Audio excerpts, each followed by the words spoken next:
Olá, meninada, bom dia, boa tarde, boa noite, sei lá que hora que vocês estão assistindo essa aula aí. Bem-vindos ao nosso canal aí. É, e o nosso canal, que é Aprendendo a Pensar com a Filosofia e com a Sociologia aí, ele tem um intuito do quê? De ajudá-los no processo de, dos diferentes vestibulares que vocês vão passar aí, né?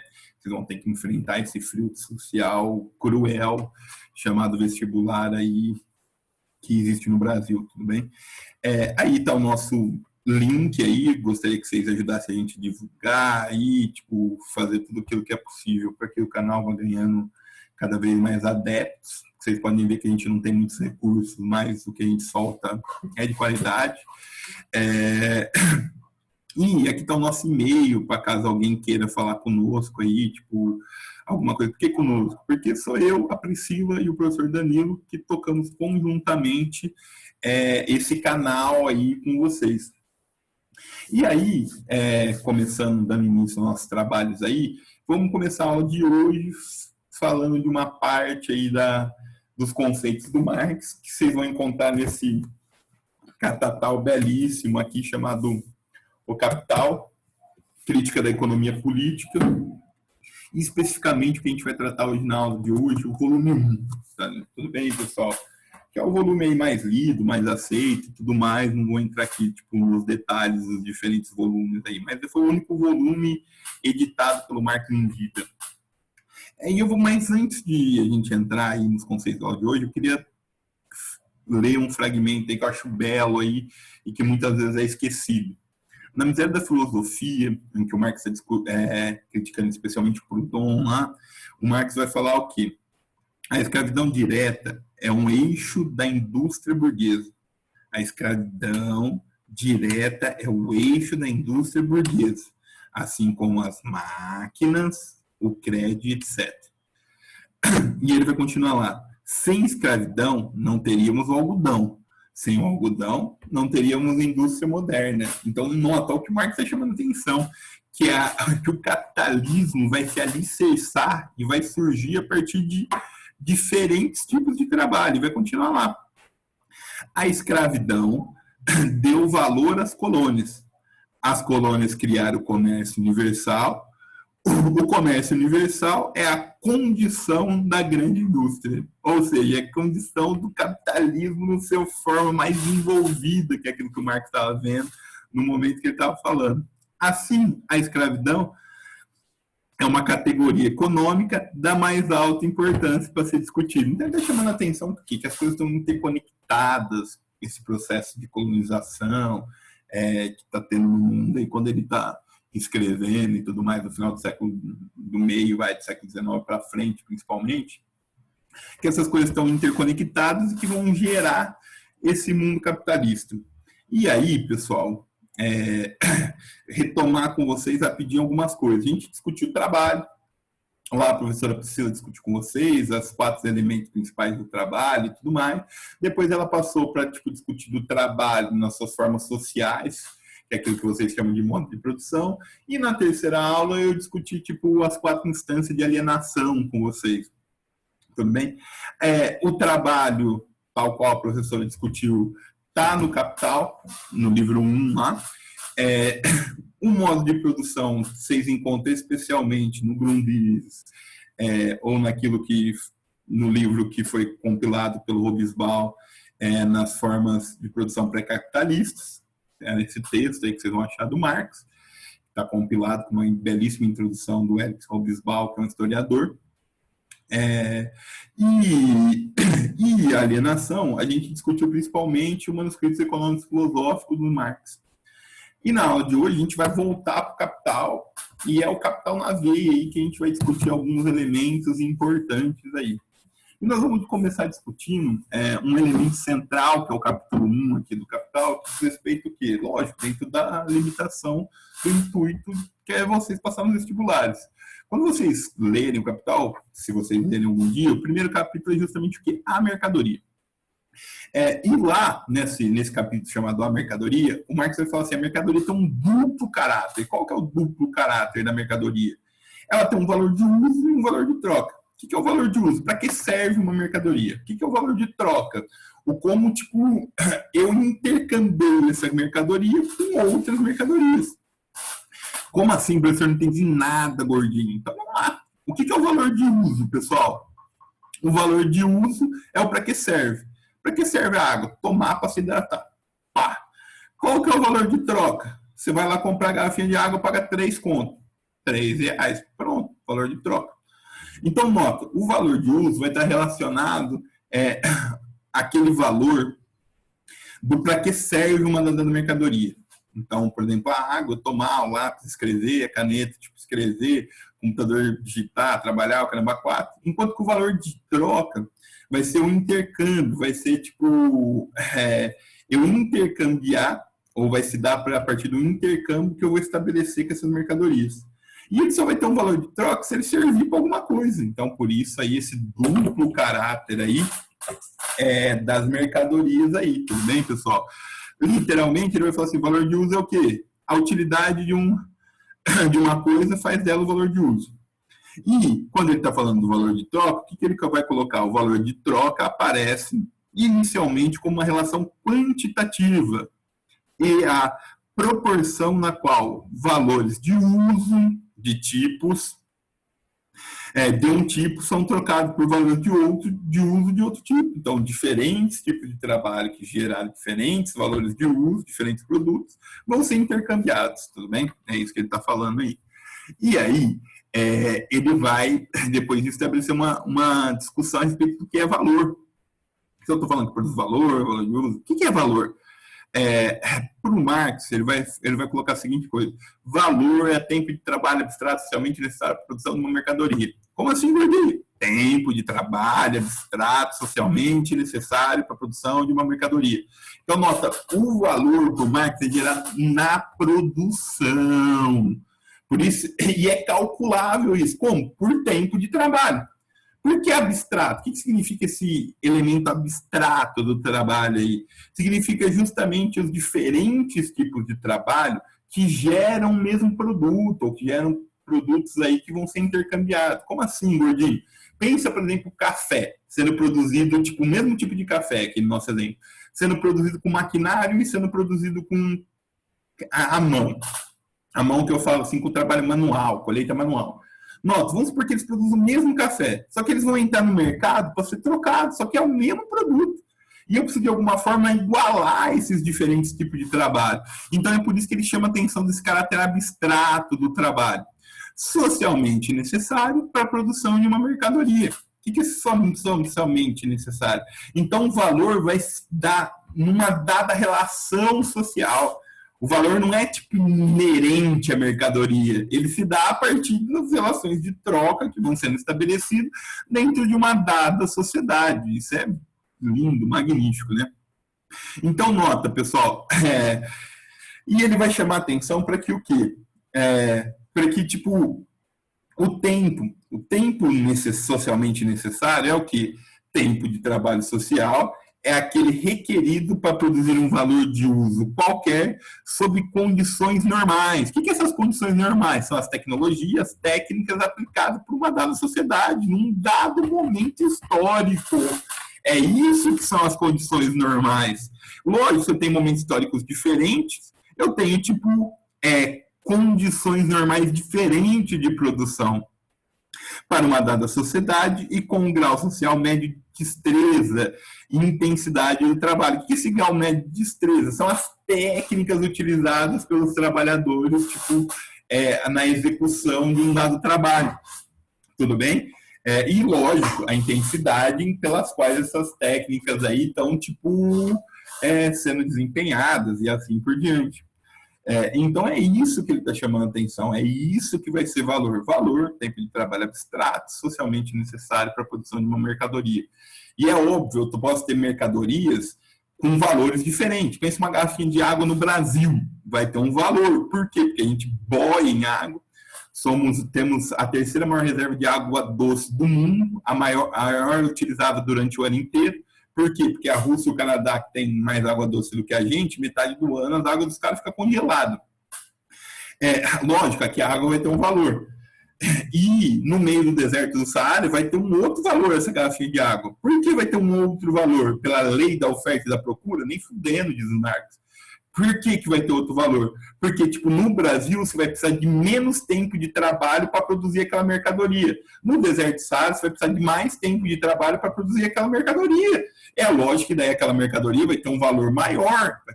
Por quê? Porque eu vou precisar de mais trabalho para produzir aquela dada mercadoria. Tudo bem, pessoal?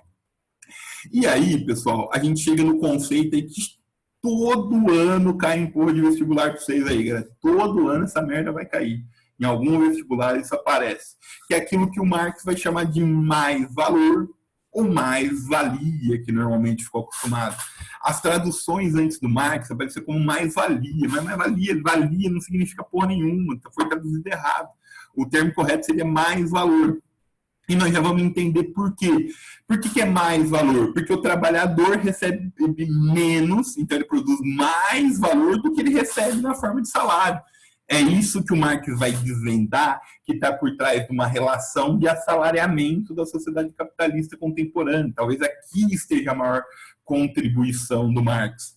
Que não na teoria do valor marginal, feito pela escola austríaca, eu acho que aqui não há controvérsia em relação ao Marx. Mesmo o Marx sendo altamente controverso, aqui não há. Por quê? Porque o cara desvenda o que está por trás da relação de assalariamento.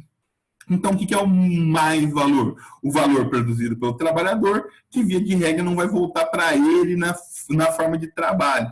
E daí vamos ver um esqueminha aqui para tentar facilitar. O que vai acontecer, pessoal? Durante uma jornada de trabalho, eu estou pegando aqui o 8 horas, o que vai acontecer, pessoal? O trabalhador vai produzir uma quantidade de valor. X não importa aqui, qualquer quantidade de valor. Ele vai receber essa quantidade de valor? Não. Uma parte vai para ele na forma de salário. E a outra parte, que aqui eu estou chamando de se X foi para ele na forma de salário, ou se 1/10 de X foi para ele na forma de salário, 9/10 de X foi o mais valor produzido por ele. Ou seja, ele gerou mais valor do que ele recebe. É isso que esconde a relação de assalariamento. O que esconde a relação de assalariamento é justamente essa relação do trabalhador ser a única mercadoria que produz mais valor do que ele gasta, né? Como diria o Marx aí, tudo bem, pessoal? Então é isso que é mais valor. O que é mais valor? Valor produzido pelo trabalhador que não volta para ele na forma de salário. O que é mais valor, gordinho? Valor produzido pelo trabalhador que não volta para ele na forma de salário.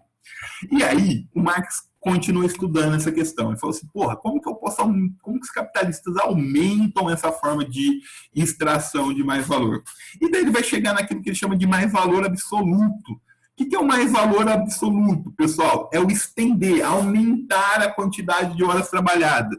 Então, pegando o nosso exemplo, vamos supor que o trabalhador trabalha no mesmo ritmo, com a mesma destreza, com a mesma tecnologia, ferramenta, caralho é 4. Só que agora, em vez de ele trabalhar 8 horas, ele vai trabalhar 12 horas.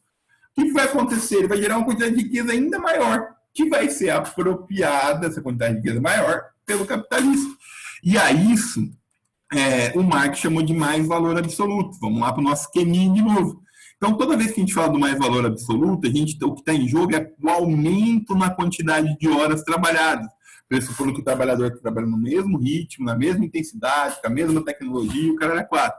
Quanto que o trabalhador vai receber? Se ele está trabalhando no mesmo ritmo, na mesma intensidade, o que vai acontecer? Em vez de ele produzir X, eu aumentei 50%, então saí de 8 e fui para 12, aumentei 50% do tempo trabalhado, eu vou aumentar supostamente, pressupondo as mesmas condições, ritmo, caramba, 4, 50% a mais de riqueza, então um X e meio de riqueza. Quanto que o cara vai receber de salário? A mesma porra, mesmo um X sobre 10. E quanto que vai ser a quantidade de mais valor agora que ele vai se apropriar? Vai ser 14x sobre 10. Por quê? Porque vai ser 15x sobre 10 menos 1/10 de x, que vai ficar 14x sobre 10 de riqueza, que ele vai ter gerado de mais valor, tudo bem? É isso aí que está em jogo quando a gente está falando do mais valor absoluto, é aumentar a quantidade de horas trabalhadas, tudo bem? E a outra forma que o Marx descobriu aí é aquilo que ele chama de mais valor relativo. O que é o mais valor relativo? é o produzir mais no mesmo tempo. Como assim, gordinho, produzir mais no mesmo tempo?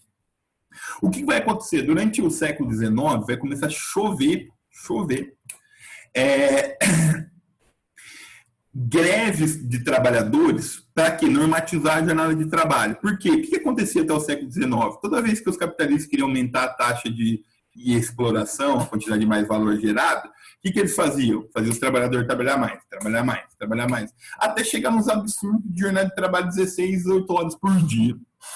Daí os trabalhadores vão cair matando em cima e vão querer, tipo, estabelecer um padrão, estabelecer uma jornada de trabalho, o máximo que pode exigir dos trabalhadores. Quando estabelece esse máximo, vai falar assim, puta, fudeu, agora os caras capitalistas não tem como mais ganhar dinheiro. Tem, irmão. Tem como ganhar dinheiro, tem como explorar os trabalhadores. A partir do quê? A partir daquilo que ele vai chamar de mais-valia relativa. O que é mais-valia relativa? Fazer trabalhar mais no mesmo tempo, ou seja, gerar mais valor, mais riqueza, no mesmo tempo de trabalho. Então, vamos seguir nosso esquema aí. O que vai acontecer? Agora, ele vai trabalhar aquelas 8 horas, que é a jornada de trabalho no contexto brasileiro. Só que, em vez de ele gerar X, ele vai gerar quanto de riqueza? 1,5x, 1,5x de riqueza. Basicamente, como que se faz isso? Exigindo mais esforço do trabalhador, aquilo que o Sadi da Roça chama de mais trabalho. No livro dele, belíssimo livro do Sadi da Roça, diga de passagem. Mas, enfim, o que vai acontecer? Numa jornada de trabalho, vai ser exigido mais esse trabalhador. E, ao ser exigido mais, a produtividade dele vai aumentar. Isso, via de regra, se dá por 2 grandes formas. Como? Mudando tecnologia e mudando, técnicas de trabalho. O que foi, o Taylorismo? O Taylorismo foi o quê? Foi uma resposta à normatização da jornada de trabalho. O Taylor falou assim, é possível produzir mais naquele mesmo tempo, naquela jornada de trabalho. A partir do quê? A partir da reorganização das bancadas produtivas, o caramba 4, que a gente vai estudar um pouco mais para frente aí, tudo bem? Então, nota, mais valor relativo significa que eu exigir mais no mesmo tempo. Então, eu produzo uma quantidade maior de riqueza, por assim dizer, no mesmo tempo, o que vai ter um desgaste maior do trabalhador, mas isso não é levado em consideração. O que é levado em consideração é a quantidade de riqueza, por assim dizer, que está sendo criada aí. Tudo bem, meninada? E a partir daí é possível estabelecer taxa de exploração. Então, nota, o conceito de exploração está relacionado justamente por isso. O que o Marx vai falar que é exploração? Por que o trabalhador assalariado é explorado? Porque ele gera mais riqueza do que ele recebe. Aí é o conceito de exploração do Marx.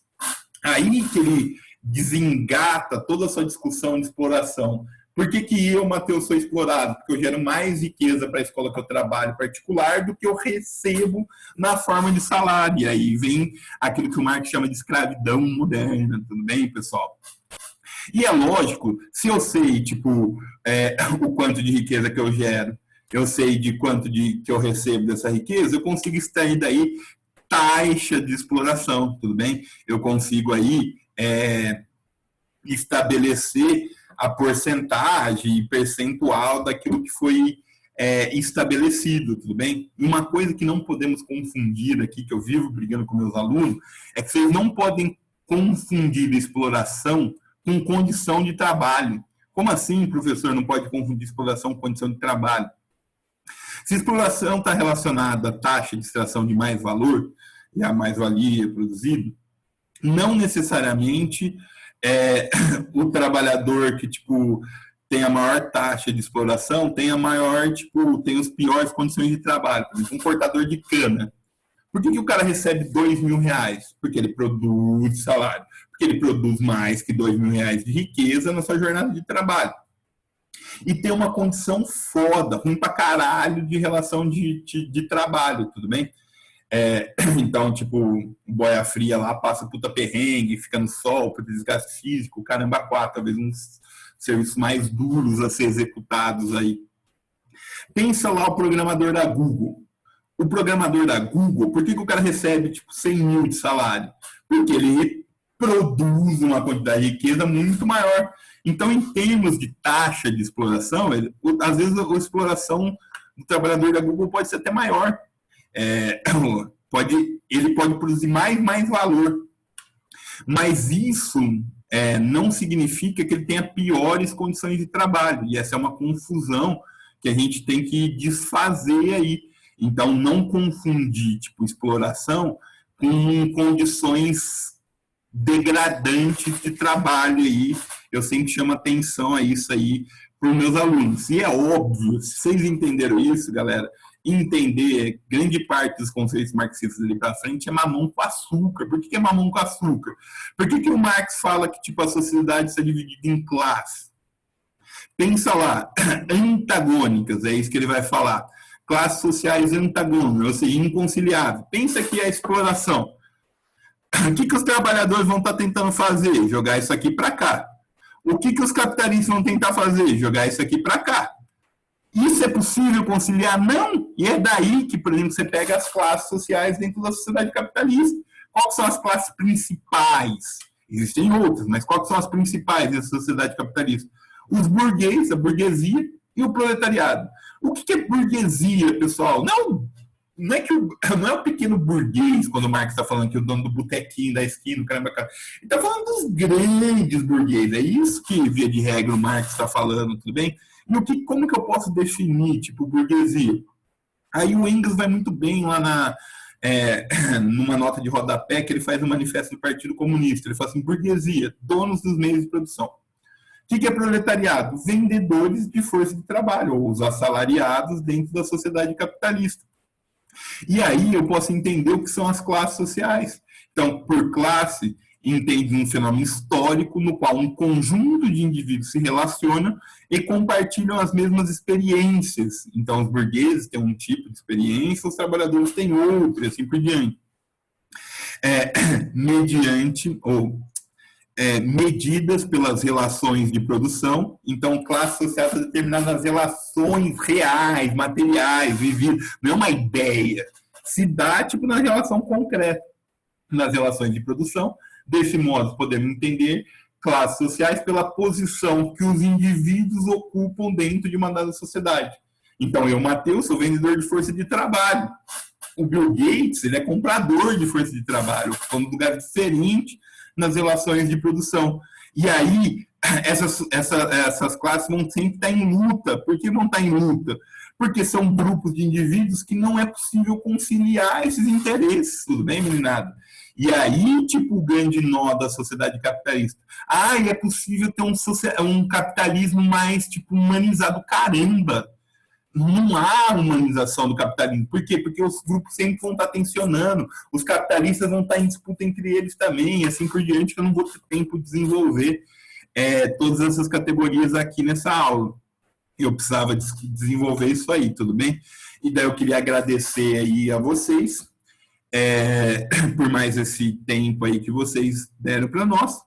E fazer um balanço aqui rapidinho. O que nós vimos hoje? Valor de uso, valor de troca. Valor de uso, para que serve? Valor de troca. Basicamente o preço que vocês pagam de uma mercadoria. A partir daí a gente viu o que é valor. O que é valor? Tempo de trabalho abstrato, socialmente necessário para a produção de uma mercadoria. E aí a gente começou a entender como essas coisas, a partir do trabalho, se dão. Então, como se dá? Na sociedade capitalista, a relação de produção ou assalariamento provoca tipo aquilo que o Marx desvenda como mais valor. Ou seja, o trabalhador gera mais valor do que ele recebe na forma de salário. Quais são as duas grandes formas de manifestação desse mais valor? O mais valor absoluto e o mais valor relativo. O que é o mais valor absoluto? Extensão da jornada de trabalho. O que é o mais valor relativo? Intensificação da jornada de trabalho. E depois a gente desencadeou aí no entendimento do que são as classes sociais. E as classes sociais se dão a partir das relações de produção e das experiências vividas por esses indivíduos na relação de produção, ou o lugar que esses indivíduos ocupam na relação de produção, tendo na sociedade capitalista as duas principais classes, os burgueses, que são os compradores de força de trabalho, os donos do meio de produção, e o proletariado, que são os vendedores de força de trabalho, ou assalariado, que não tendo outra forma de sobreviver, são obrigados a vender sua força de trabalho, tudo bem? E aí a gente fez um balanço aí da aula de hoje, queria agradecer muito a vocês aí por estar de estarem conosco aí em mais uma aula. Havendo dúvidas, angústias, lamentações, entra em contato aí com a gente e a gente vai sanando aí. Muito obrigado aí, viu, gente?